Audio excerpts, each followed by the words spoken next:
In Ukraine, a crowd is enjoying a concert in an opera house when suddenly a group of masked men appear on the stage and start breaking the instruments while shooting people. Soon, the Ukrainian special forces arrive at the same time as a bunch of CIA agents, including John. His group rushes inside with a clear mission to rescue an American VIP and a special package using fake uniforms. John's team blends in with the special forces as they connect gas tanks to the vents to put everyone in the main stage to sleep. Then the team starts searching the VIP booths, and John finds his objective. So he quickly brings down a couple of guards before telling the guy the password to confirm they're allies.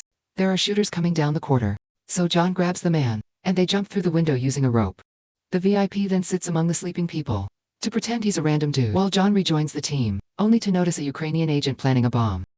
John tells one of his men to protect the VIP, while he grabs the bomb and runs to the code station, where his contact has hidden the special package. Once he finds the metallic box, he runs to the maintenance room to reunite with his team and the VIP man, who tells them about a secret tunnel. One of the agents changes clothes with him as part of their cover while most of the team escort the VIP out through that tunnel. John and then the disguised teammate run back to the main room to pick the rest of the bombs. Suddenly, a Ukrainian soldier points a gun at him. Into John's shock, the hole in the ground disappears, and the bullet that caused it flies back, killing the soldier and entering the gun of a new man. This guy quickly leaves, and John notices a red string on his backpack. Next, John puts all the bombs in a bag and throws them in the upper seats before he and his teammate run to the entrance, leaving the opera house right before the bombs explode.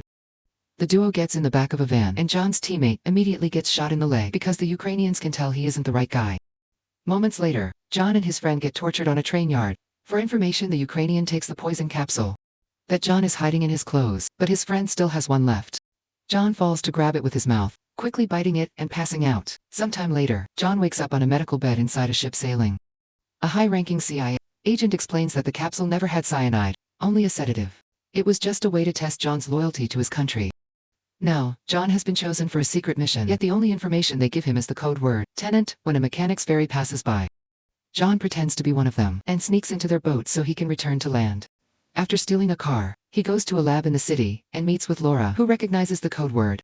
Laura explains they're trying to prevent World War III, and that it could be worse than nuclear holocaust. Then Laura gives John an empty gun, and when he shoots it, a bullet goes back into the weapon. Laura also makes a bullet jump into her hand and explains she is studying inverted objects. These things have their entropy reversed in the future and travel backwards through time.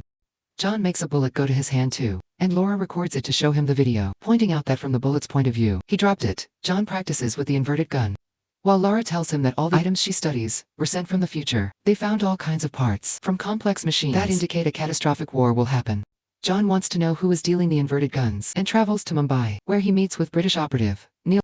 Together they make a plan to infiltrate the home of a dangerous armed dealer. In the evening, the duo gets on the roof of a neighboring building and use bungee cords to make a big jump, landing on the walls of the dealer's home. They run up and sneak in through the balcony, where they quickly take out a bunch of guards before jumping on the dealer himself. John holds him at gunpoint as he asks about the inverted ammo, but it's the man's wife, Priya, who knows about TENET. She informs him that the dealer behind the inverted ammo is Russian oligarch Andrei, who knows how to communicate with the future. At that moment, the police arrive, so Neil and John jump out of the building, using the same cords in London. John shares lunch with an agent, the British intelligence. The man explains that the best way to get close to Andrei would be through his wife Kat. At her art gallery, Kat authenticated a forged Goya made by her friend Thomas, and Andrei bought it. But when he found out the truth, he started blackmailing Kat into becoming his partner. The agent gives John a new fake, so he can get a meeting later.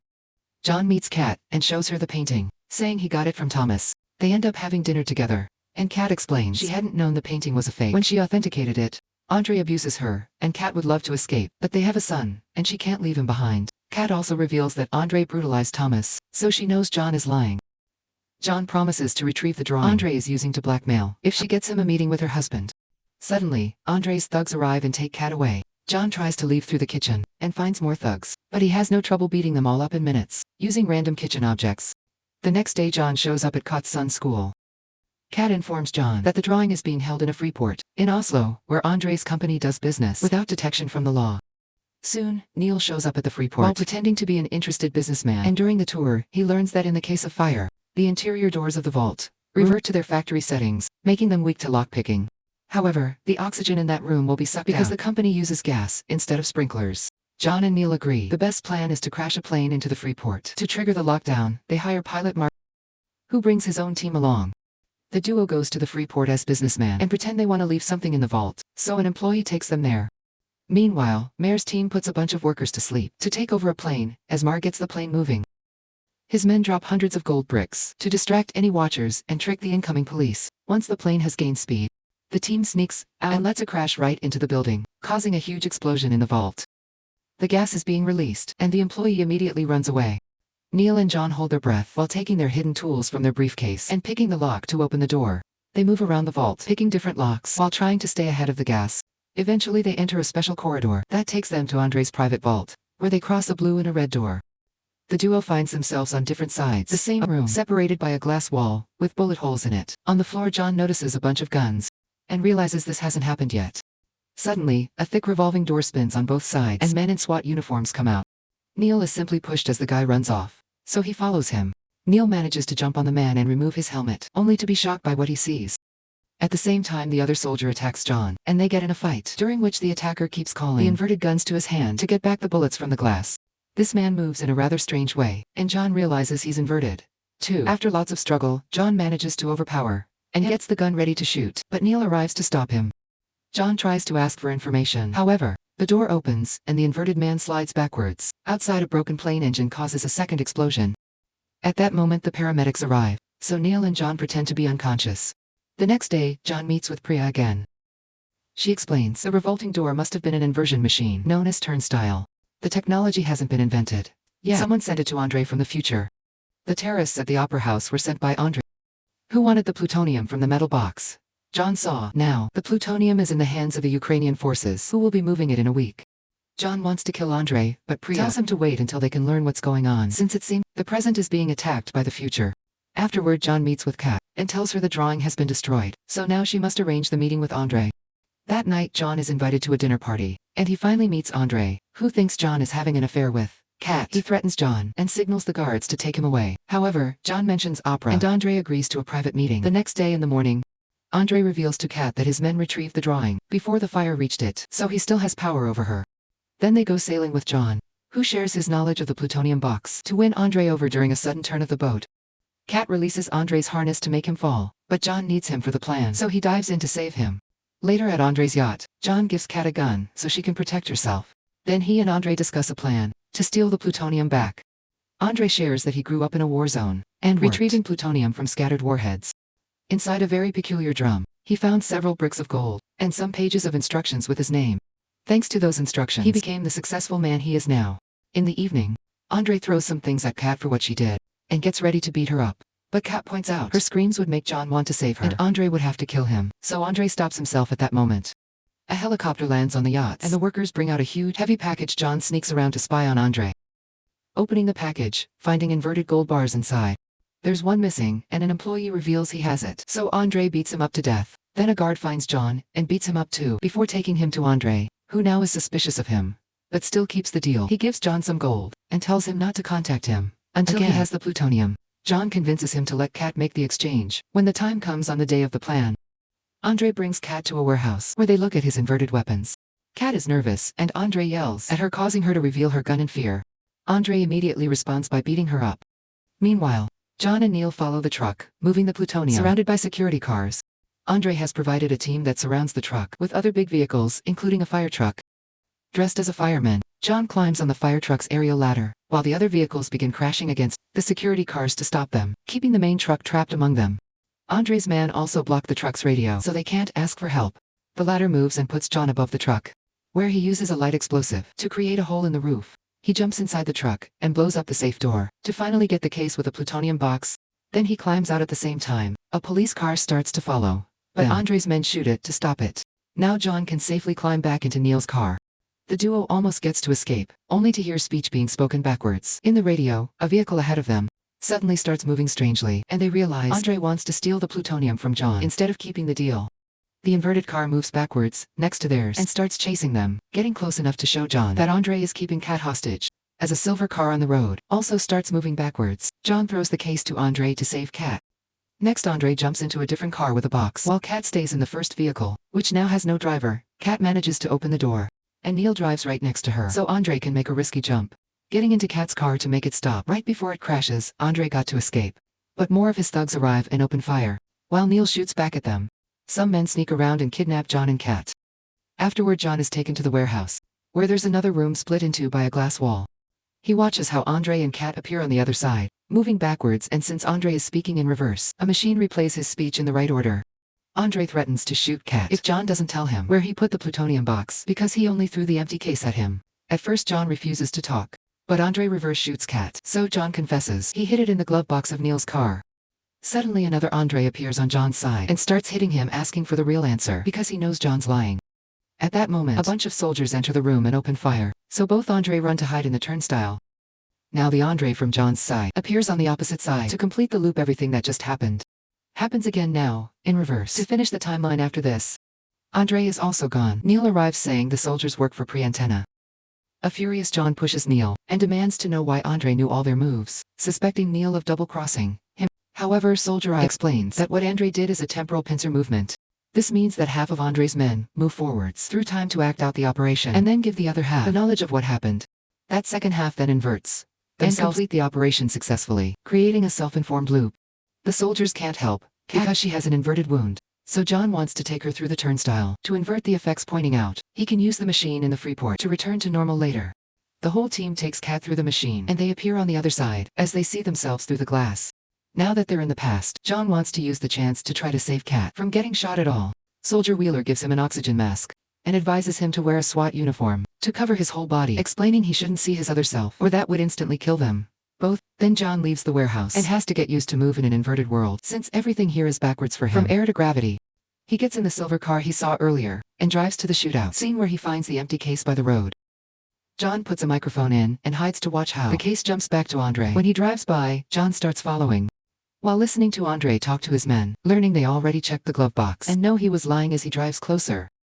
He watches his other self receive the case in the plutonium box that is hiding in the silver car, flies back into the case as well.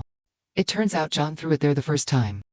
Andre sees the second John and moves his car to make him crash. Then he lights the leaking gas on fire.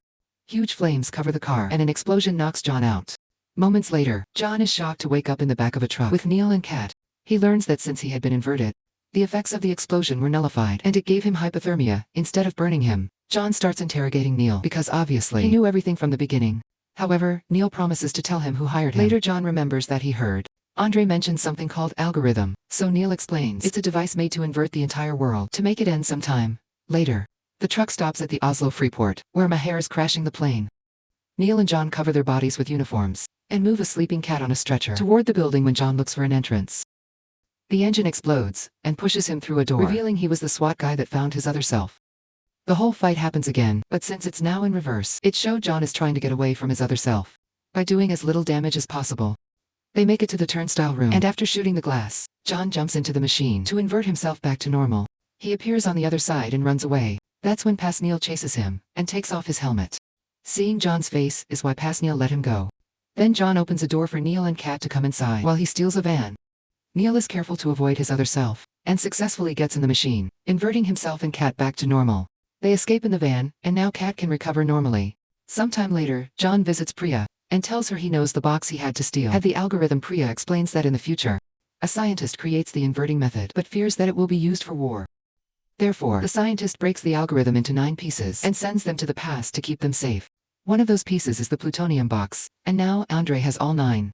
The armies in the future chose Andre to destroy the world and sent him instructions in the metal drum he found. As a team, Priya had planned for John to steal the box and lose it to Andre on purpose so he would bring out all the pieces for his plan. This way her team can take them all back together. John agrees to help them a few days later on Priya's ship. John and Neil explain to Kat that they can't kill Andre because his death activates the algorithm. In the end of the world, Kat explains Andre probably intends to self-delete because he's dying of cancer. If he doesn't get to live, then the world doesn't either. John convinces Kat to go back to Andre and keep him distracted so the team can secure the algorithm before Andre dies. Afterward, John, Neil and Ives' team get reversed using Priya's machine and start training how to fight like this for the incoming mission. Helicopters take the team to the Soviet city, where Andre grew up. Since they've deduced the algorithm will detonate their... Ives explains the plan to everyone in detail. There will be an inverted blue team and a forward-moving red team, meaning they'll try to pull off a temporal to pass each other information. Neil and Wheeler are on the blue team, while Ives and John are red. But the two of them will split to retrieve the algorithm. At the same time, Kat waits for her other self to leave Andre's yacht and sneaks aboard to find Andre. He already has poison ready to self-delete, so Kat tries her best to keep him distracted. Soon both teams make it to the abandoned city and start fighting Andre's army. Each team sees the other as moving backwards, but they stay coordinated thanks to their watches. Both sides start losing soldiers as they desperately shoot at each other, and inverted explosions keep bringing down or putting together random buildings. When the watches on both teams match in time, Wheeler's team makes a huge explosion that acts as a distraction for Ivy's and John to sneak inside the underground base. Outside, Neil notices an enemy coming out of the tunnel in reverse and leaving in a helicopter after setting up an explosive. Worried, Neil separates from his team and enters an old building where he finds the machine used by Andre's team. Neil inverts himself too and gets on a truck to warn the other team, but it's too late. The tunnel has been sealed by the explosive underground. Ives and John find a closed gate and a blue soldier dead on the other side. John is shocked to see the same red string on the backpack at that moment. The soldier that Neil saw appears and leaves a radio and Drake and monologue at John about the end of the world while he gets the algorithm ready. At that moment, the dead blue soldier starts moving because he's reversed and gets shot by the enemy. When he tries to shoot John, his falling body pushes the gate open, and John jumps on Andre's soldier to stop him from detonating the algorithm. A fight ensues, and after exchanging some punches, John manages to push the soldier off the platform to his death on the yacht. Kat notices her other self is coming back on a boat and panics, so she shoots Andre and throws him into the sea. Then she jumps too and gets rescued by before she can be seen by her other self. Thankfully, John and Ives have retrieved the algorithm, and Neil throws a hook into a different tunnel to bring the duo and the algorithm out right before the bomb activated by Andre's death explodes once it's all over. Ives breaks the algorithm in 3, so Neil and John each take a part to hide in different places. After Ives leaves, John notices the red string and realizes Neil has been helping him all along. Neil finally reveals that John, the one that recruited him. In the future, in fact, the entire TENET plan, since the beginning, has been John's. Now Neil must return to the timeline in which he dies by the gate. Sometime later, Priya is in London with a guard ready to kill Kat. However, John appears and kills the guy. First, John tells Priya that they've been both working for his future self and kills her too.